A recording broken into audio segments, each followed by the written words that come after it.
आप कह रहे हैं कि वो लय जो है आप उस पर नजर रखे हुए थी। नहीं, बोलने की शैली, वाक शैली जो है ना वो बड़ी डायरेक्ट, बहुत ही खूबसूरत, और वो शब्द विन्यास पर बहुत ध्यान देते हैं, सीधा संवाद करते हैं। तो एक बात जो अन्य राजनीतिक दलों को या भारत के समाज में लोगों को ध्यान देना पड़ेगा कि सीधा सीधा भाषण की शैली जो लुप्त होती जा रही थी कि मैं तुम्हें ट्वीट कर देता हूं, मैं तुम्हें टैग कर देता हूं, मैं तुम्हें मैसेज कर देता हूं, इन सब को छोड़ के आप सीधा सीधा संवाद स्थापित करते हैं, भाषा का प्रयोग करते हैं। और एक तरह से जो अभिवादन उन्होंने आज किया कि अमृत काल की पहली प्रभात, तो एक तरह से खूबसूरत हिंदी का इस्तेमाल, लेकिन साथ साथ उन्होंने कहा कि अनेक भाषाएं हैं भारत में और अपने भाषा के बंधन में आप पिछड़े मत रह जाइए, अनेक भाषाओं का बहुलवादी भारत जो है वो पनपे। तो बहुत सारी बातें हैं। दूसरी बात, 3 बातें मैं कहना चाहती हूँ। एक तो आज जो उन्होंने अभिवादन किया अमृत काल की पहली प्रभात, दूसरा हमारे समाज को चिन्हित किया एस्पिरेशनल सोसाइटी, यह भी बहुत महत्वपूर्ण, और कई हमारे जो स्वतंत्रता संग्राम में पुरुषार्थी रहे उनका नाम उन्होंने लिया, नामजद किया। तो एक तरह से पत्थर पर खुदाई करने वाली बात थी। लेकिन जब बड़े लोगों का, कद्दावर लोगों का नाम लिया, तब लड़ने वाली वीरांगनाओं का नाम लिया, रानी झांसी, गैदनलू, रानी चेन्नम्मा। कहीं ना कहीं एक पुट मैं ये जरूर देती हूँ, और वो ये है कि यदि इनमें स्वतंत्रता संग्राम में जो लड़ती थी कोकिलाएं, उनमें सरोजिनी नायडू, हंसा मेहता, ऐसी महिलाएं भी, क्योंकि महिलाओं ने जान की भी आहुति दी, महिलाओं ने राजनीति में भी कंधा से कंधा मिलाकर और लड़ाई की। जिस गांधी के नमन पे वो गए, उस गांधी ने अपनी लाठी के रूप में 2 बच्चियों का सहारा लिया था।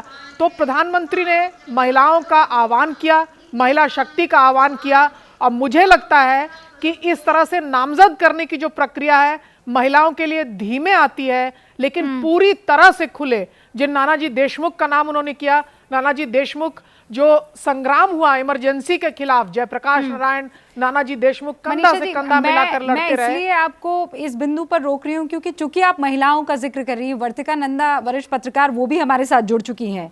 वर्तिका जी, एक टाइम आया था जब प्रधानमंत्री नरेंद्र मोदी भावुक हुए थे और उन्होंने कहा हाँ हो सकता है कि यहाँ पर ये बात जिक्र ना करने की हो, लेकिन मैं करूँगा क्योंकि मैं दुखी हूँ। और उन्होंने कहा कि हमारे अंदर एक विकृति आ गई है, हम नारी का अपमान करते हैं।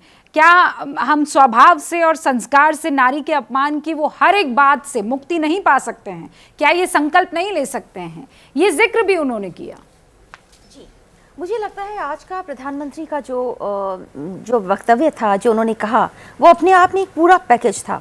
उन्होंने जिस ऊर्जा, जिस ताकत के साथ और जिस साफ गोई और ईमानदारी के साथ अपनी बात रखी, महिलाओं को लेकर उनके मन में जो एक उद्गार जो उनका था, उसको भी उन्होंने जैसे रखा। ऐसा लगता है कि वो उन्होंने आने वाले समय के लिए एक ऐसी परिपाटी तय कर दी है जिसके आगे किसी और के लिए जा पाना थोड़ा मुश्किल होगा।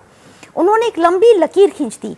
आज प्रधानमंत्री ना सिर्फ एक अच्छे कम्युनिकेटर के तौर पर सामने आए, बल्कि एक ऐसे व्यक्ति के तौर पर भी सामने आए जो हिम्मत से लबरेज है और जो अपनी जनता को ये बताना चाहता है कि उसके लिए कर्तव्य बहुत ज़रूरी हैं। आज प्रधानमंत्री ने अधिकारों के साथ कर्तव्यों पर बहुत बड़ा जोर दिया। महिलाओं को लेकर उन्होंने इस बात को भी साफ किया, जो हमारे देश में जब हम क्राइम अगेंस्ट वुमेन की बात करते हैं, हम जानते हैं कि पिछले कई सालों में तमाम कोशिशों के बावजूद अपराध हमारे हाथ से कुछ एक ऐसी चीज़ है जो हमारे कंट्रोल में बहुत ज़्यादा नहीं रहा। प्रधानमंत्री का ये कहना ये साबित करता है कि वो सिर्फ महिलाओं के अधिकारों को लेकर ही सचेत नहीं है, बल्कि पुलिसिंग की तरफ भी उनका इशारा था। क्योंकि जब वो कह रहे हैं कि महिलाओं का अपमान होता है, तो स्वाभाविक तौर पर उनका इशारा इस तरफ भी है कि अपमान ना हो उसके लिए बाकी फोर्सेस भी अपने आप को तैयार करें। एक और बात जो खास तौर पर हमें ध्यान में रखनी होगी, कई दिनों पहले प्रधानमंत्री ने कहा था कि वो जेलों को लेकर बहुत सजग हैं। उन्होंने ये बोला था, जोर दिया था कि जेलें हमारी ओवरक्राउडेड हैं, उससे उस भीड़ को लगातार अब कम करने की ज़रूरत है। और आप देखिए कि पिछले कुछ दिनों में ये फैसले लिए गए और अब हिंदुस्तान भर की जिन जेलों में डीकंजेशन की ज़रूरत थी, जिन अंडर ट्रायल्स या कॉन्विक्ट्स को छोड़ा जा सकता था, रिहा किया जा सकता था उन गाइडलाइंस के तहत, वो भी जो पहल हुई वो सिर्फ प्रधानमंत्री की वजह से हुई। इसलिए मैं ये ज़रूर कहना चाहूँगी कि आज के भाषण के ज़रिए प्रधानमंत्री ने हिंदुस्तान के मानस को पूरी तरह से जो है प्रभावित किया है। चाहे वो बच्चों से हाथ मिलाना हो, उनके साथ मुस्कुराना हो, बड़ों की बात करनी हो, महिलाओं की बात करनी हो, या फिर हर एज ग्रुप के हर उस इंसान के साथ जो चाहता है प्रधानमंत्री उसकी बात करे। कहा वो एप्ट है कि ये कंप्लीट पैकेज था। उन्होंने हर एक पॉइंट को, हर एक बिंदु को छू लिया। स्मिता प्रकाश, ANI की एडिटर, भी हमारे साथ जुड़ चुकी हैं। स्मिता बहुत बहुत स्वागत है आपका। और वर्तिका जी और स्मिता, चूंकि अभी अभी आप लोग हमारे साथ जुड़े हैं, आपको आज़ादी की खूब सारी मुबारकबाद, इस खूबसूरत बेला की खूब सारी मुबारकबाद। लेकिन स्मिता, 82 मिनट तक प्रधानमंत्री नरेंद्र मोदी बोले, और जैसा बार बार उनके ऊपर कटाक्ष किए जाते हैं विरोधियों की तरफ से, बगैर टेलीप्रॉम्प्टर के बोले और शानदार बोले, और हर उस बात को छुआ जो एक हिंदुस्तानी सुनना चाहता था। जी, happy Independence Day to you, to Rubika और ABP नेटवर्क को भी। जी बिल्कुल, it was a complete package, जैसे आप कह रहे हैं कि हर एक बात को, चाहे पॉलिटिकल हो, चाहे ही बिगैन कि पहले हमारे विरासत के बारे में बात कर रहे थे। So he mentioned everybody, you know, all, सभी स्वतंत्रता सेनानियों का नाम लिया। और जिसे जब हम छोटे थे तो हमें कहा जाता था ये मॉडरेट्स है, ये एक्सट्रीमिस्ट है। उन्हें यू नो, हमारे जो 10th बोर्ड के पेपर्स होते थे तो हम इनको अलग अलग रूप में देखते थे कि ये मॉडरेट्स थे, ये आइडियाज़ देते थे, ये एक्सट्रीमिस्ट थे, इनका स्वतंत्रता संग्राम में इनका रोल अलग था। लेकिन he clubbed all of them together. उन्होंने कहा सबका एक रोल था और सबने एक बखूबी से निभाया उसे। तो हमारी विरासत को लेकर उन्होंने बहुत हमें कहा कि we have a reason to be proud of it. लेकिन सिर्फ पीछे देखने का काम नहीं किया। अगर हम कंपेयर करें with all other speeches that I have witnessed, अगर हम उसे देखें तो उन्होंने हमें टास्क दिया है कि ये जो 5 प्रण जो उन्होंने कहा that what are the 5 things that we have to work towards as citizens, हमें क्या करना है आगे। और उन्होंने कहा कि ये सिर्फ सरकार का काम नहीं है, एक सिटीजन का काम भी है, that we have to work towards it. और एक डेवलप नेशन, मतलब हमें 25 साल में हमें ये करके दिखाना है कि हम एक डेवलपिंग नेशन, मतलब एक सेंस ऑफ प्राइड हम में आना चाहिए कि हाँ, हम भारतीय हैं और हमारा ये कर्तव्य ही कैसे निभाना है।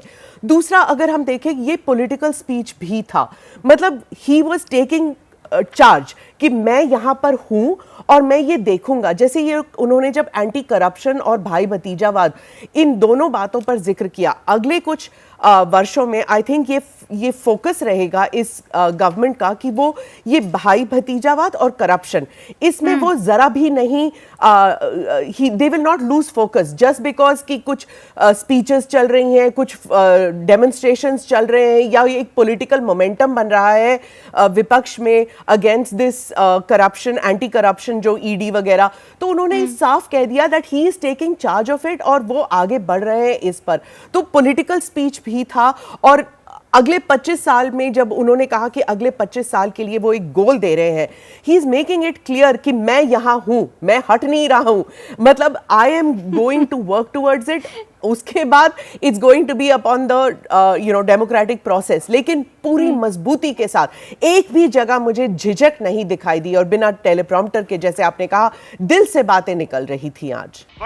ये हैं शर्मा जी, जो रात का खाना और देश दुनिया की सुर्खियां दोनों लेते हैं सुमित अवस्थी के साथ। अब ये हैं इनके पड़ोसी बनर्जी साहब। मिष्टी दोई खाते खाते पूरा बंगाल जान लेते हैं सुमन दे के साथ। इनकी तरह आप भी देखें अपने फेवरेट न्यूज एंकर को एक ही ऐप पर, और डाउनलोड कीजिए ABP लाइव ऐप अपने स्मार्ट टीवी पर।